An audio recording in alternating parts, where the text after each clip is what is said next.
So he spat some saliva on my hands. So it's not about tomorrow. That is one. So I have the blessing number one.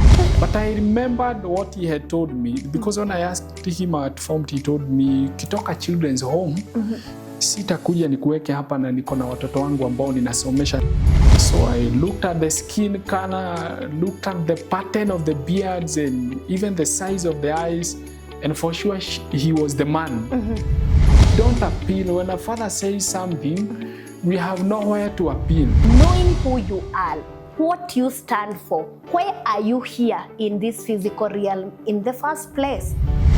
For the trajectories that life takes us through, the paths that in this life path you may find yourself in a situation that if you don't have a vision,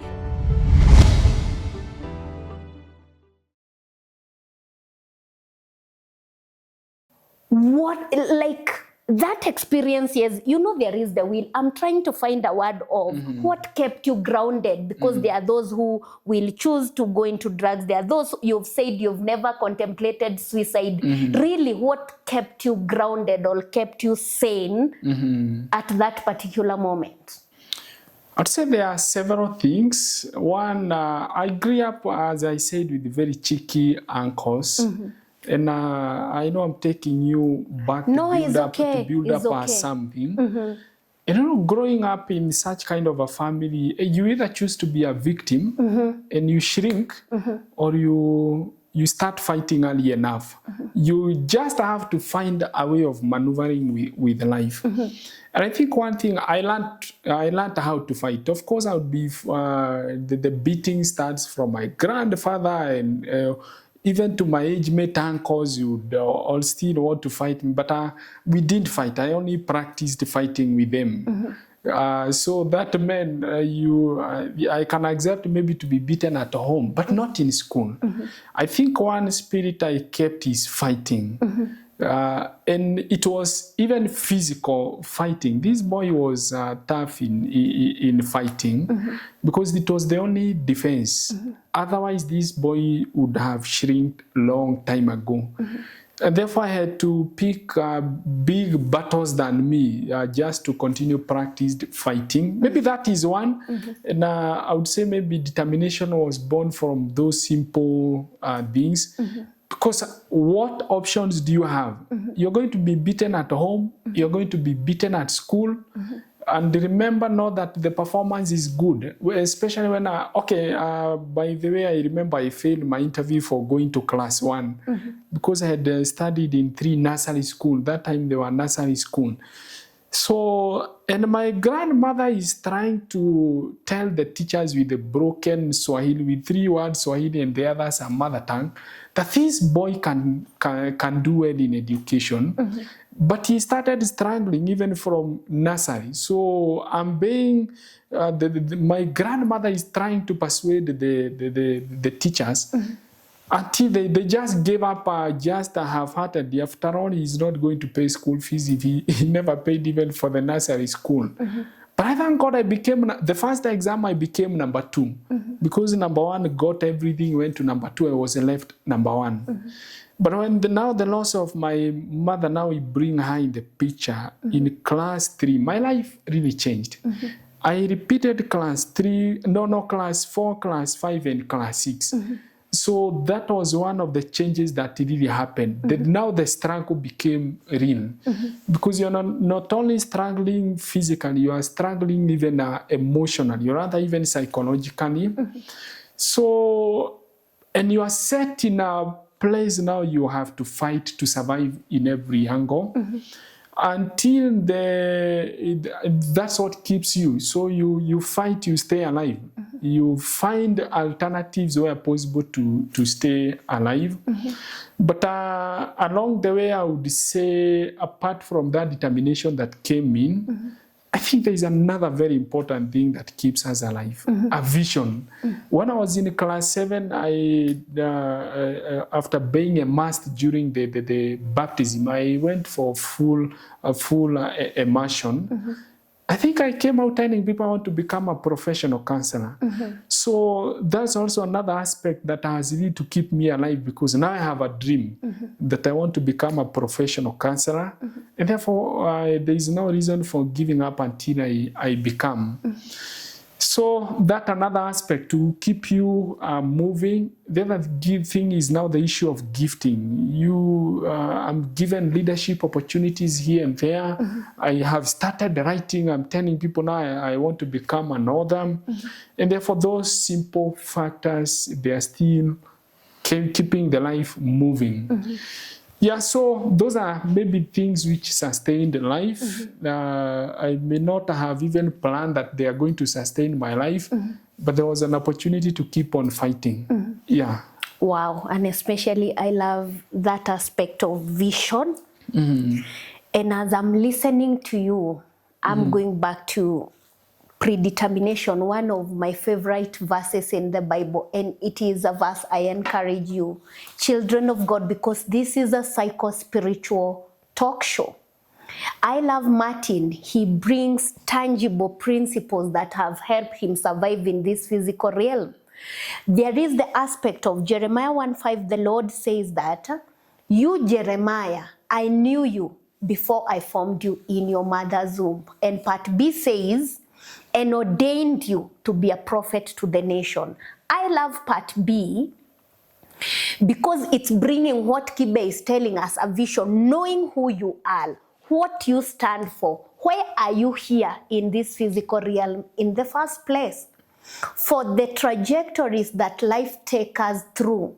The paths that in this life path you may find yourself in a situation that if you don't have a vision, it is vision and identity that sustains you even in a midst of crisis. And I love, again, Kibe has told us, when I was asking him what kept you grounded, what gave you the ability to stand in a midst of storm, his response was crisis, where he had come from. Coming up in an extended family, the uncles has their own way of doing things. Instead of letting those crises to shape him to become a weakling or a victim, it shaped him to become a better person. And today, I was in a conference, a women's conference, and I thank the Lord for the man of God that was facilitating that session. He talked about attitude. Attitude, like I can't get myself out of that conversation. And what you're sharing is what he shared. Attitude, like you are in a pathological space, for lack of a better word, but instead of becoming a weakling and becoming a victim, your attitude changes and it gives you the zeal to become a better person. You find yourself in a space, you're growing up in a children's home, born of a teen mother. You had thought, now when I meet my father, my life changes. But instead of that situation breaking you, it becomes a stepping stone for you. That's recommendable, Martin. Because by the time now we met at the university, and that's the essence of this show, turning our scars to stars to the glory of God. The discipline, because as much as najua you wouldn't want to beat your own drum, lakini nitaongeza hiyo, even with the vision, without the discipline, you can't amount to anything, child of God.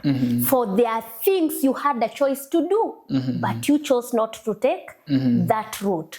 And as we climax the conversation before now we go into the books and the many things you've been able to accomplish. And Martin, I tell you, this is just the start. I know you may not elaborate or share everything of who you are or who God is making you. I know there is a lot in your life path. And that's why even in this interview, it was a bit tricky for me because I didn't want to ask many things. I didn't want to become so intrusive. But I know your journey. Your journey has broken many, and there are people who have not even gone half of what you've gone through. But their attitude, instead of becoming victors, they became victims. But you've turned your scars to stars, to the glory of God.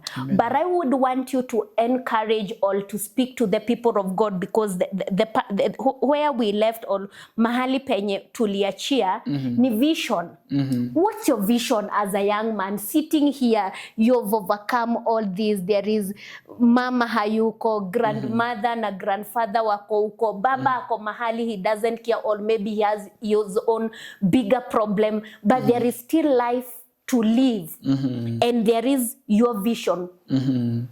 What do you think about life when you think about all the things that you've gone through and the journey that you are determined to walk by the grace of God?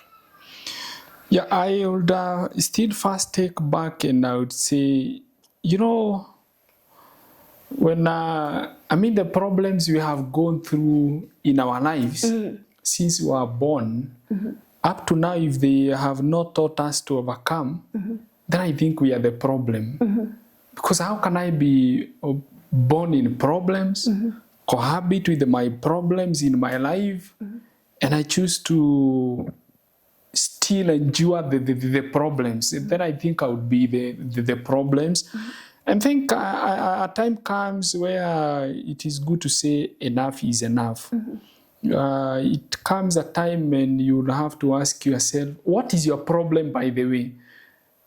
Because until such important questions are asked, we may not have a change. But I think there are those times I would look at my family and I'm tired with them. I think I'm tired with this life. I'm tired with these standards. And the other thing, I have attained 18 years. 18 years, my choice are my seeds. Therefore, my story will not make a lot of sense blaming other people. After all, blaming other people has never been ranked as a tool for solving things. Yes, I may blame whoever I want to blame. I will blame my father and whoever look like can be blamed, even if it is you today, for pushing me to share my stories here today. If I was emotional, I would blame you. So a time comes, I think we have to be tired with not only our own life, but even the environment around us. And I think I arrived at that point. Yes, I'm tired. Now, the other thing, it comes a time where we also have to think of, I think I can also participate in changing life. You know, we can complain about many things. Corruption is a big elephant. We can complain about the family systems.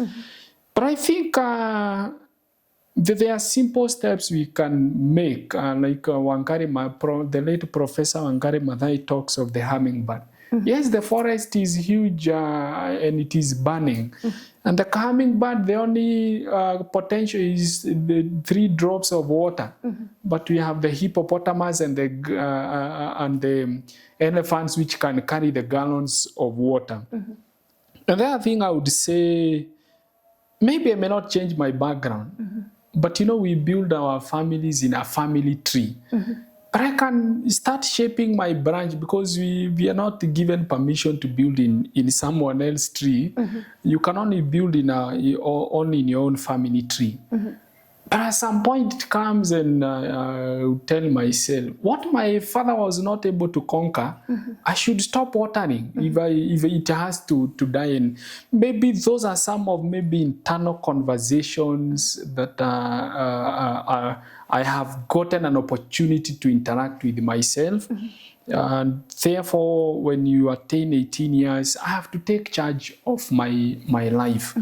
So that with those conversations, maybe visions are now born. What do I really need to change? In my family, what don't I want to see? In the community around me, which change now do I want to facilitate? But even as we are thinking about changing, that means I'm not yet complete. Therefore, the issue for seeking help. After analyzing my problem, now I have to seek help and ask myself, which help do I need? Of course, one or support system. Some of the offices, like the office of a father, cannot be vacant if you're going to function, in a normal way. So the journey comes now looking for fatherhood. I've lacked fatherhood from my father, but that is not the end of the road. There is no vacuum for that office. I had to look for fatherhood. And therefore, important man now comes in my life. And of course, the office of a mother cannot be vacant. Otherwise, I'm going to be very radical. I needed mothers to neutralize me and tell me, Martin, you are very serious and other things. So I thank God now other people come, they come in my life and they start neutralizing, giving me the right feedback. Martin, you are radical.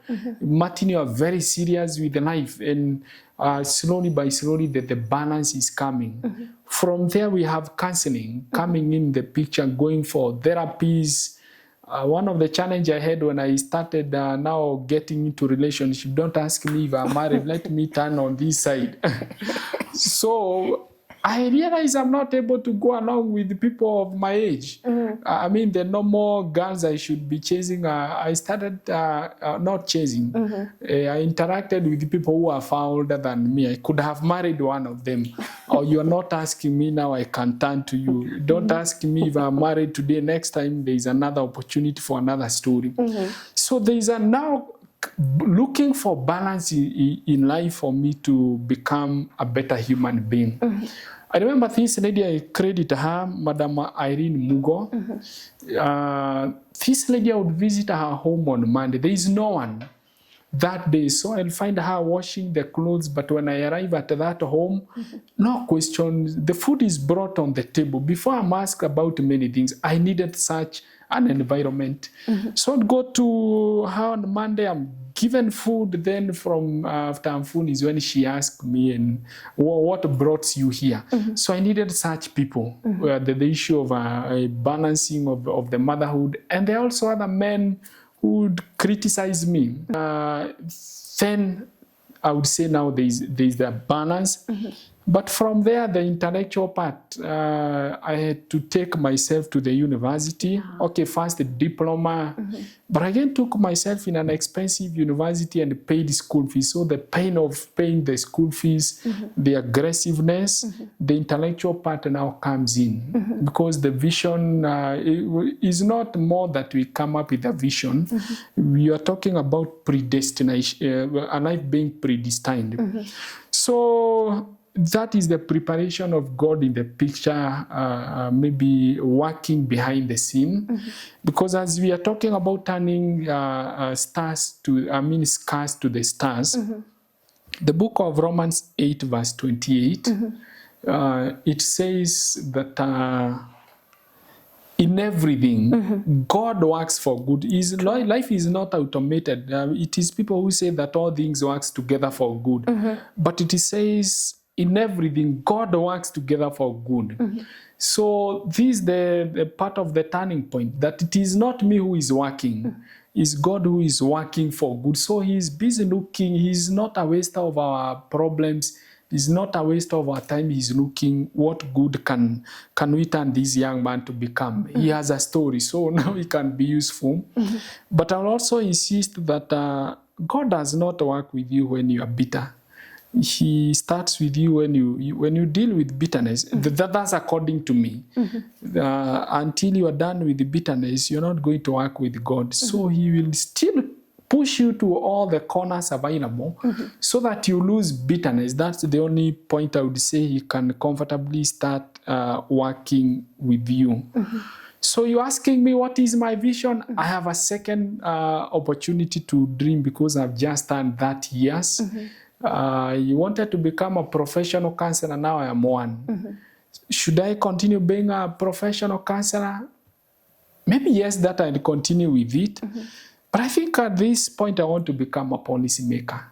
I want to help people to make better decisions. Speed there, one of the challenge, what problems does they engage a handbrake? So I want to unlock the handbrake for people, because with the handbrake, you cannot be able to go faster. And the other thing, problems also bend our back. You cannot imagine, you remember this man for 38 years at the pool. Even when Jesus is coming and asking him, what do you want? He says, I don't have a man. That is not the question. Is do you want to be when he says, I don't have a man? So the problems have those tendencies. So today, the best I'm seeing, if not a pastor, is to become a policymaker, or even both of them, so that I can help in building our community, helping people to make better policies, and help people to solve their problems. Not now in a counseling room alone. If we can help people in leadership, I think we can help them to solve more problems. Yeah, and if there is nothing else available, I think presidency is also available. It is. If not the president of Kenya, the president of Africa, I really wish our prime minister, of course, we are mourning him today. He's a great man. And from the stories which have been told about him, I confirm Baba was a good man. He was. And unfortunate the person who was preaching yesterday said we never listened to Baba. So Baba is a good man. I wished he was able to become the African Union chair to connect Africa so that I can become the president of Africa. So I think there's an open slate now to dream, but all that will depend with the will of God. What is the best way to transform the lives of people? Is it being a policy maker? Is it becoming a shepherd? Is it becoming a person I am today? I sit and listen to the issues of people, write books and transform them in a passive way. All those are options available. Yes. Wow. And as you've talked about passivity, I'll take you back kidogo. For I would want the people to understand, because that's the space I met you. You paying for your own university fees. That was mind-blowing for me. You may not take us to the nitty-gritty of everything, because from where I sit it seems impossible. Oh, are you getting the money? Unajua, to us who are spiritual, hata kama turning point was like, now I've turned my focus from my father, now it's on God. You know, I'll go to the prayer mountain, pray, and prayers are good. Did God bring money? With bags on? How are you managing that? How are you able to pay university fees and not work? Even now you are paying a master's program. What did you do? You know, it is in those simple skills, techniques, or strategies that you may be able to, the practicability of some of these things, as much as we are spiritual beings. That's how we align. That's how we co-work with God. And I would want you to help someone out there who is feeling stuck. They even have a dream to go to the university. The will is there, but they don't know the how. How did you manage that? I would say dreaming is never enough, no matter how huge we dream. If I want to become a president of this country in 15 years, I have to persuade you to give me 31 votes and possibly pursue our crew here to also give me the 3 votes. These are 4 votes. It is as practical as that. So when we have a vision, we have to think about the process, and the power of determination now comes. That I think about a river. You know, you cannot stop a river from flowing. But look at the river, how it manages to either to break through the mountains, sometimes to negotiate, sometimes it has to flow backward, sometimes endure the falls. And therefore, part of the vision cannot be achieved without practical steps. Of course, writing my first book was one of the ways to educate myself. And true to what I dreamt, or rather the vision I had to write the book, this book has been able to pay 30% of my school fees in my degree. So that out of 72,000, this book was paying 30%. So I will do the hawking, I would send this book to schools. Then when I do public speaking, what I'm paid, that's part of what I was able to use to raise my school fees. But that was not enough. I had to wake up around 1 p.m., go to Nairobi, that is Gikomba, buy some stuffs, and you remember I have sold you shoes, I've sold you items. So when I'm coming in class, I don't have anyone at home. So as we study together, I would ask, hey, I think I have a potential person who can buy a book or maybe another item. So I traded as I studied. So I had to become an entrepreneur. But I also went to the university and asked them, is there anything I can do in this university? They told me the only opportunity available, we can give you some classes to be washing. And at the end of 3 months, we are going to pay in your school account 15,000. Of course, that's not a lot of money. But then, okay, give me the job. So those are part of the practical things that I did. And altogether, they were manageable. Sometimes I will apply for bursary, I would apply for scholarship, but the process was clear. Even if I'm going to sell people some empty leaves, my goal is to, so long as it is legitimate. You know, after I graduate, you people don't ask me about my story. This is the only platform they're asking me about my story. When I come for a job interview, they ask me, young man, what can you change? Why do you think you're the right man to motivate our young people here? So I don't have that opportunity to be asked about my story and the process of how I went to school. I use all the legitimate platform to get my school fees. And I thank God, but altogether there are other people who came in picture who also gave me the process. Like one is my parish minister, Reverend Eliud Kerera. He told me, young man, you have the potential. So I can give you a platform, speak and sell books and pay your school fees. So at least for now it's becoming more effective. So you can give me your audience. So I'll come talk to them. And that's where now we are talking about not only now turning our scars to stars, is converting our problems into money. So now our problems, that's how we are turning the coins all the way to the third side, which is the most important. Now we are talking about you convert your problems into money.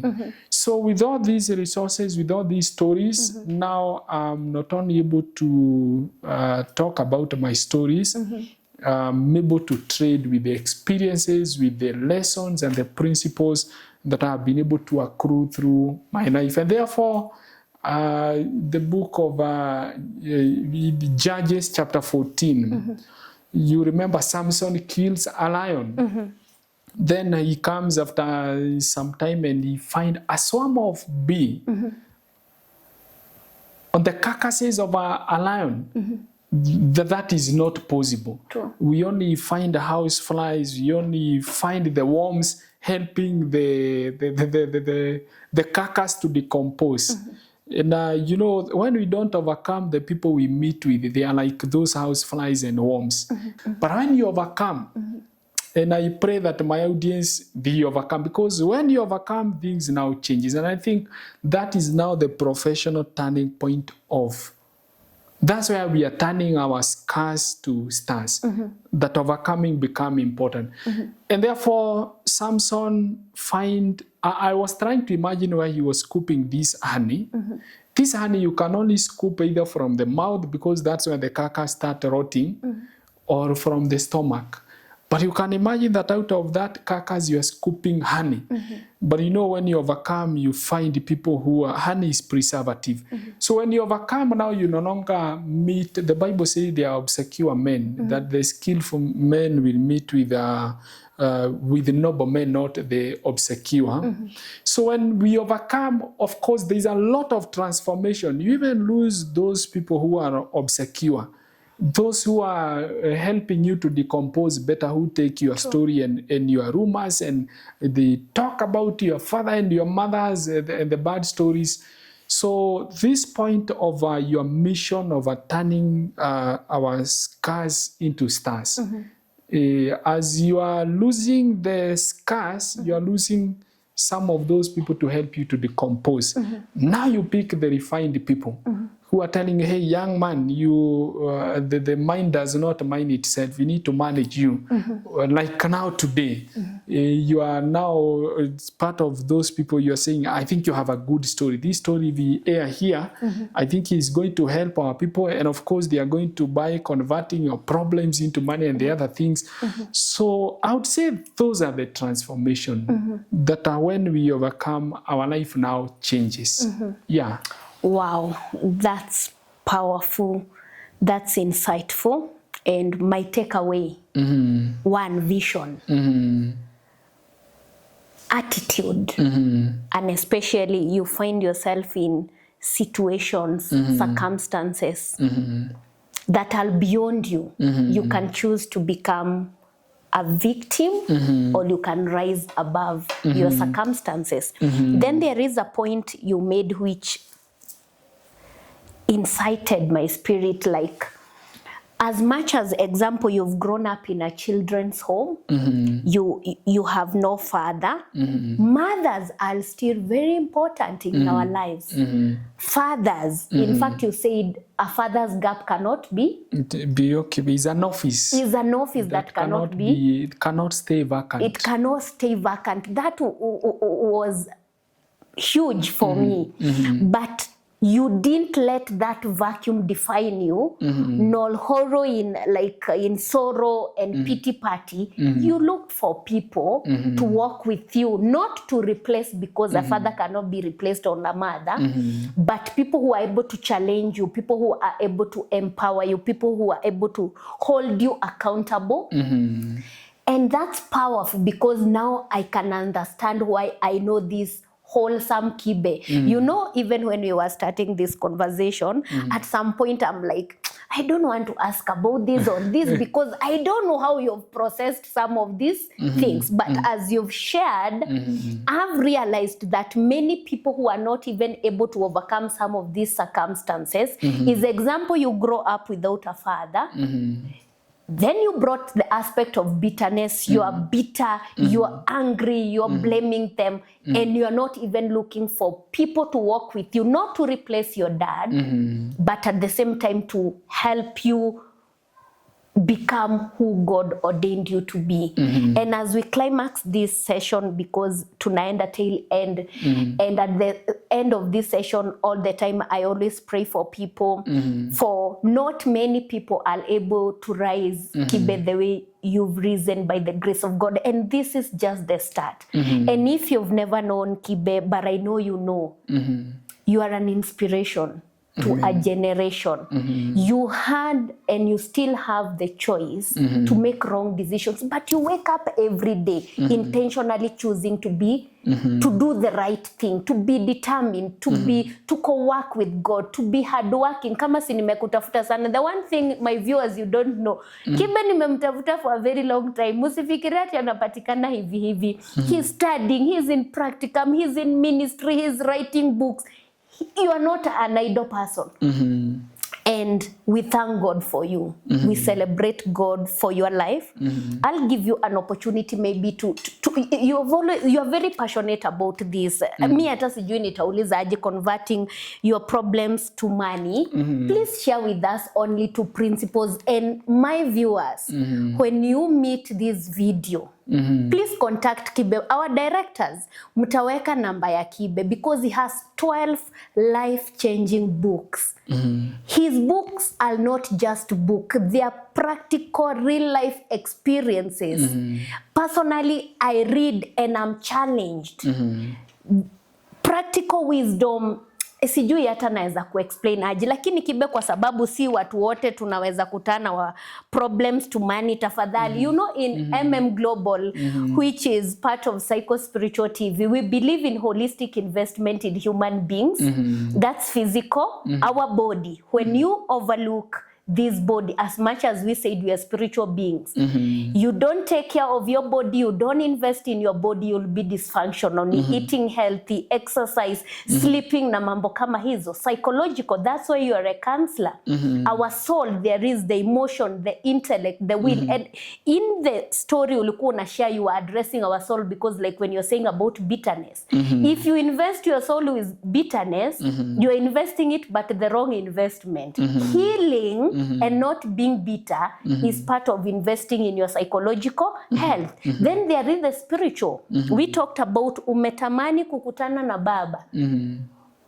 Unakutana na yeye unapata hata ni kama hawezi kukusaidia. He has more problems than you. Where do you run to? Your focus turns to this God who knew you before you were formed in your mother's womb. And that's why we say life is spiritual, people of God. If you don't draw your strength in God, and I say in the psycho-spiritual talk shows, in the psycho-spiritual TV, when I talk about spirituality, it is not Christianity, though personally I am a Christian by the grace of God. But do you have a relationship with God? How do you explore your understanding of spirituality, or just knowing that there is more to life than what we see with these physical eyes? Then there is the other aspect, financial aspect. Najua watu wengi wanafikirianga financial aspect can be overlooked. Even in Christendom, sometimes people say it's prosperity gospel and everything. But financial aspect is very important to human being. You unaona kama wewe wakati ulikuwa unaenda university, you needed finances to become the man that you're becoming, who you are today and who you are becoming. And many times we don't know where to get this money, but your concept is quite different, because wakati watu wanatafuta pesa, wewe unasema you can convert your problems into money. Please share with us 2 principles of how this is possible. Alafu ndio tuta close the show, but we'll call you again, and especially when talking about financial intelligence, when you're talking about empowering the community, pertaining prosperity, though prosperity is broad, is not only money, but I know you're one person who will be very resourceful to us when we are talking about money. 2 principles of converting our problems into money, Kibe. And once again, I say that God is not a waster of our problems. God is not a waster of our time. So when He's giving us an opportunity, so He's not a waster of our problems. He's not a waster of those opportunities He has given us. And I don't want to beat around the bush. Problems are the greatest cause of employment in the world. Thank God that there are problems in the world. I want to give you a lot of hope, because our life would stop where our problems stop existing. Thank God you have an opportunity to wake up and solve a problem in the world. In short, when you will wake up to that office and there is no problem, please expect a letter next day that is written that your services are no longer required. So problems are the greatest cause of employment in the world. And I think that should sink, so that at the end of the day, let us appreciate problems. How can I cast my problems and I'm meeting out of my problems? I write my problems in the book I sell. Others, people call me to talk about my problems and they pay me. How can I talk ill about my father and my mother and my journey? So our attitude towards problems, look at David.